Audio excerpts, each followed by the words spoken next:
Hello everyone, this is CJNovo992 and today we're back for the brand new video, and it's becoming a bit of a recurrence today, and especially over the last 48 hours, as I don't know how many times you've actually watched me today or heard that intro, but probably a summary of where we are as a football club is no matter if you've watched all the videos, it still doesn't feel like it's enough, as we wanted more, we wanted this, we wanted that, we maybe never got everything we wanted, but we need to shake that negativity the new, ladies and gentlemen, because this one right here is a very decent signing and I'm very excited to talk about it. So without any further ado, let's join me in throwing the old arms out and say welcome to all Rangers, Nedim Bajrami. And as you can probably tell by my demeanour, I'm a lot happier about this one than maybe a couple other ones that we've actually went ahead and discussed so far this summer, because it has been a very interesting summer with some interesting signings, some interesting gambles, some interesting projects, if you want to go ahead and say that. But I've kept a wee eye on this one, you know what I mean? I've just been looking at it, and I've been waiting and hoping it was going ahead and get to the stage where he's holding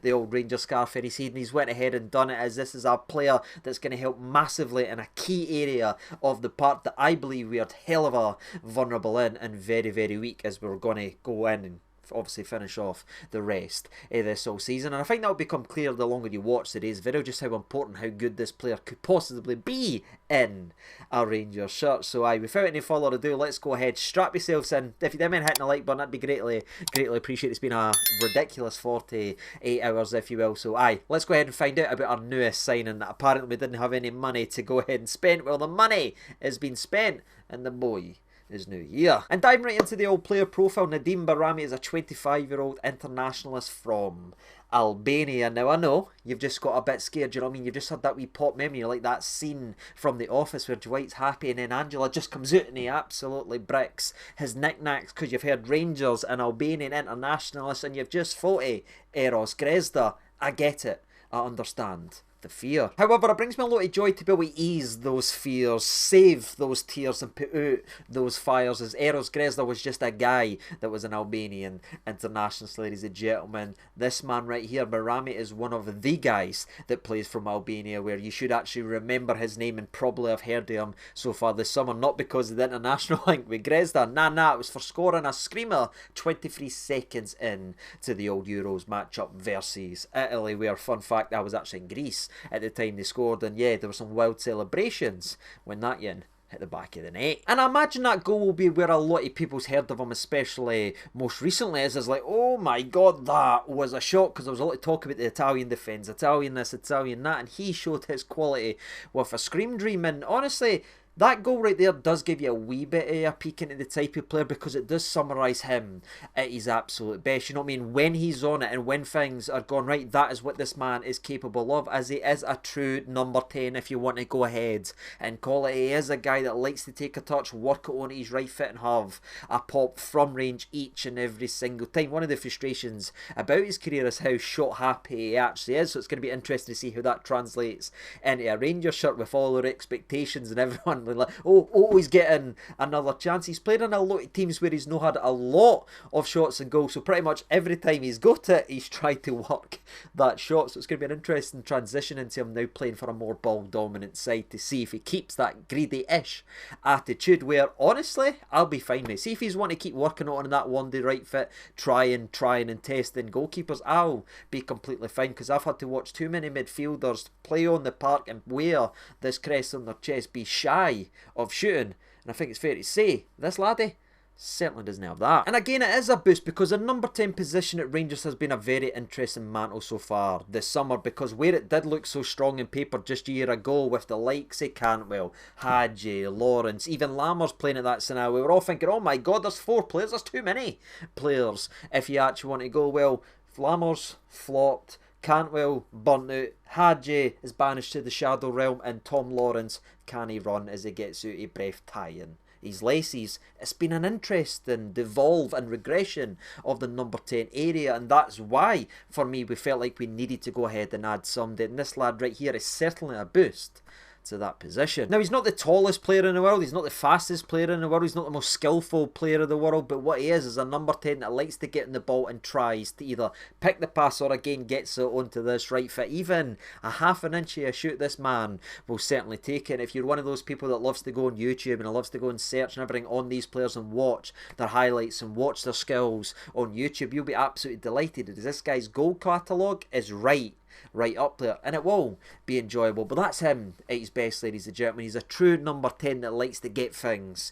going. It might frustrate some people as he always wants to go forward and he always wants to have a shot, or he's going to try that killer ball. But again, we've been starved of that type of creativity and that type of attacking mindset. So for me, this is why I'm pretty excited about this one, as I just feel like if it works, could be a fantastic player for us. But I do want to get to the old numbers and stats, and it's going to be an interesting comparison and to contrast everything that we've talked about so far, because we're talking about a true number 10 that loves to get in the ball, that loves to attack and has one of the best goal catalogues I've had the pleasure in looking at regarding players signed this football club. So you're expecting some absolute bangers in numbers, you know what I mean? The stat generation that loves the stats should be getting fed right now. But honestly, his stats naturally, and just when you read them, aren't exactly mouth-watering. And again, let's go and discuss why. Because if you look at his most recent season of football down at Serie B right now, as his team was relegated from the top flight of Italian football the previous year, he has played 3 games in total in which he has 1 goal, which again isn't bad. 1 goal in 3, you take that all day. But it's been clear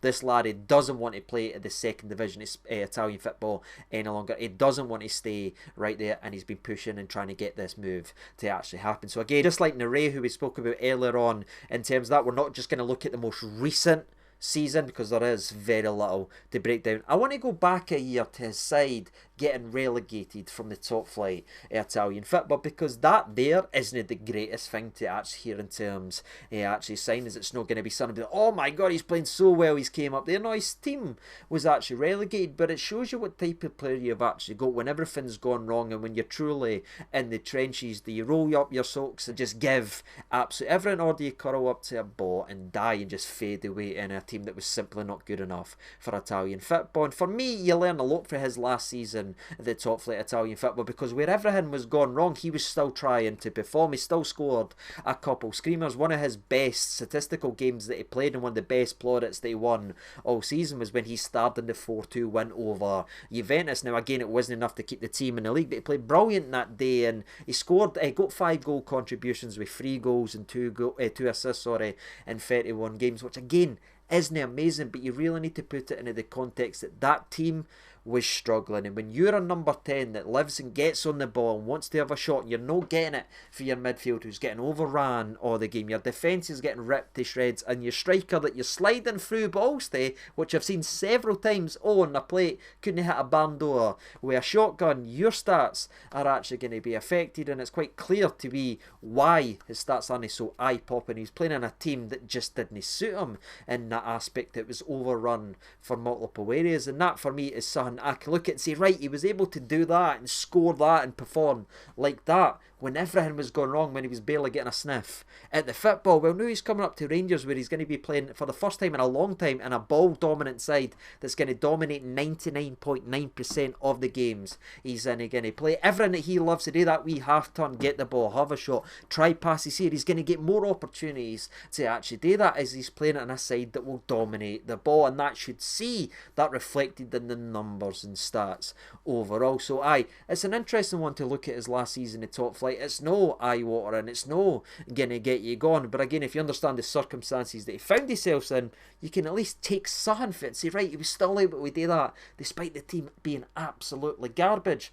Let's see what a true number 10 can do when he can actually get on the ball. And I think some of the stuff that I said there was actually backed up with evidence, given how he performed and how he played and how he looked in the Albanian side at the Euro 2024 compared to what he was playing in and how badly that squad was playing. Because you take to the Euros fresh away for that poor side, he was one of their best players overall and playing one of the most exciting teams at the actual Euros. They were a breath of fresh air. People loved to watch them because they played football the right way, attacking football, and not only the goals that we've already talked about, that everyone's going to talk about. But his performance in the 2-2 draw versus Croatia was absolutely outstanding as well. Now, he did drift more from the left rather than a natural 10 position in that game, but he played the entire game and he was absolutely fantastic on that day as well. So that's why I start to get a wee bit excited. Do you know what I mean? You might go with the lazy clickbait, say, oh, we're signing a number 10 that only got 5 goal contributions for a team that got relegated. And you can be that way if you want and pretend that you didn't understand why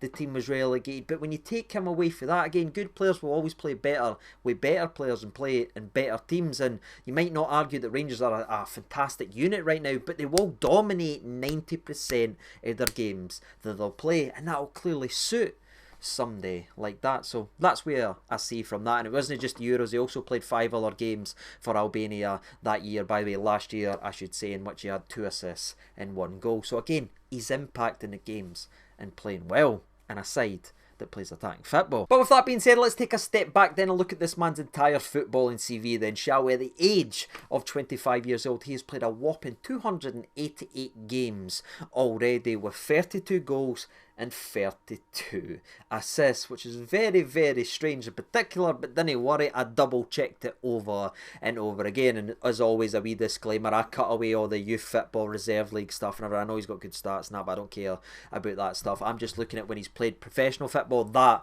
is what he's played at the club level, meaning he averages a goal or assist every 4.5 matches throughout his career, which again isn't that fantastic to put into context, but you have to remember where a lot of the games were and how poor the sides actually were, and that's echoing, circling back on something we've talked about over and over again. Now he's playing in a team that will dominate. Let's see how those numbers actually change, and averaging a goal or assist every 4.5 games in teams that haven't been good enough to stay in their division certainly shows a wee bit of sign. And now I'm not bringing this up to say, oh, he could be the next Brian Laudrup or anything like that, but let's remember some of our most favourite players came from struggling elsewhere in other teams. You know what I mean? Brian Laudrup was hiding in the back of a boot to get away from the Florentina fans, and he came here and was an absolute god. So let's not be negative. Let's not just put stuff out there and be negative and be a damp squid on signings because of what's went wrong elsewhere or even after Rangers. It only matters what the day in the shirt. He's not kicked a ball yet, but there is plenty to be excited about with this transfer, ladies and gentlemen, if you look properly. Again, it's on that lad if he goes the other white line and performs, and I certainly hope he will. But aye, I didn't see a lot of why the negativity is out there. I think he's a very, very exciting signing. And internationally as well, by the way, he's played 26 games for his country, both at European competitions and in friendlies, in which he has 5 goals to go with that bad boy as well. So yeah, you could argue, ladies and gentlemen, this is now one of the most vastly experienced players in our actual team. If you look at it, he's played over 100 times in the top flight Italian football, and then you chuck in the cup competitions. He's played some of the teams. He's played the AC Milans, the Juventuses, and everything like the Inter Milans. It's all done well in tournaments. He's been in and amongst it, and he's certainly shown he's got some ability, and now he's been able to come to a team that believes in his ability to take the next step, not just be maybe a big fish in a small pond. Well, now he's coming up here where all the eyes are going to be on him, and he does need to impact the game, but he's certainly got a lovely strike actually on him. It's going to be exciting to see that smash every time he gets a touch of the football. Again, I just hope he's still got the balls that he did at Serie A and Serie B and everything. All that shots happy mindset, I really hope he keeps in a Rangers shirt, man. I hope it doesn't get coached actually. Just let him be who he is, because that is a bit of excitement, and that will get the fans up, and that will give us a bit of fresh air. But aye, that's it, ladies and gentlemen. Moving on to the old competition for places. Again, he has played as a number 10. That's obviously his main role. Now he has played over the left and on the right throughout his career, maybe like a Joe Aribo, a Hadji, more of a wide 10 and all that stuff, which is the modern day in football. But he is a clear number 10. He will be playing in the middle of the park, at least I hope so. But given how bad we are on the left hand side, I wouldn't be surprised to see him occasionally play there. Maybe rotate out with Cortez, maybe rotate out with Rabi Matondo, because he's got it in his game and he's played it in his career. And the last thing is obviously the money that it took to get him here, but you know I've left it to the last for the reason because I don't really care too much on it, because you search whatever it is and you find a certain report that says this is how much it's going to cost. It's going to be 3, it's 3.5, it's 4, it's 4.5, whatever it costs.